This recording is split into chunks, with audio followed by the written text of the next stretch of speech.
بسم اللہ الرحمن الرحیم الحمد للہ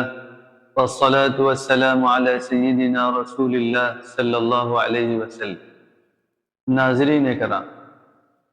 ہم سب ایک لفظ بولتے اور سنتے ہیں جسے احسان کہتے ہیں۔ ہماری اردو زبان کے اندر اور ہمارے معاشرے کے اندر احسان کا معنی یہ ہوتے ہیں کسی کو کچھ دے دلا دیا جائے، کسی کے ساتھ کوئی اچھائی اور بھلائی کر دی جائے تو ہم اسے احسان سمجھتے ہیں کہ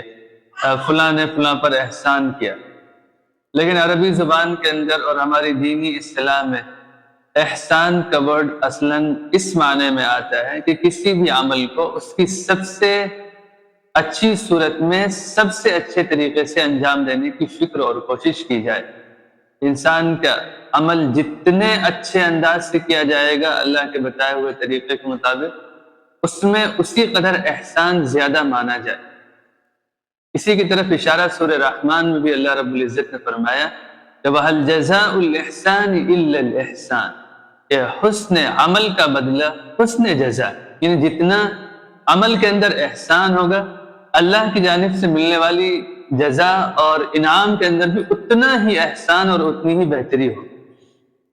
اللہ کے نبی صلی اللہ علیہ وسلم سے دریافت کیا گیا کہ اخبرنی عن الاحسان، آپ مجھے احسان کے بارے میں بتائیے۔ تو آپ نے احسان کا حقیقی اسلامی تصور بیان فرمایا،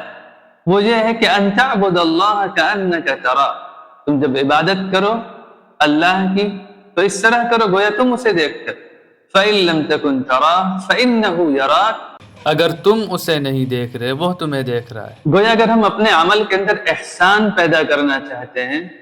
تو اس کی بنیاد یہ ہے کہ ہمارا تعلق اللہ رب العزت سے کتنا زیادہ، جتنا زیادہ اس سے تعلق ہوگا، اس سے محبت ہوگی، اس سے قربت کا احساس ہوگا،